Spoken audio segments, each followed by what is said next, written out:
श्री सच्चिदानंद सद्गुरु साईनाथ महाराज की जय।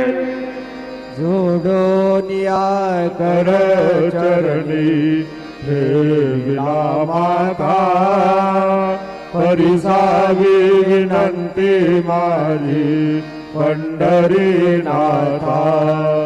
असो नसो भाव आलो तुझिया ठाया, कृपा दृष्टी पाहे मजकडे सद्गुरु राया। अखंडित असावे ऐसे वाटते पायी, सांडोनी संकोच ठाव थोडासा देई। तुका म्हणे देवा माझी वेडी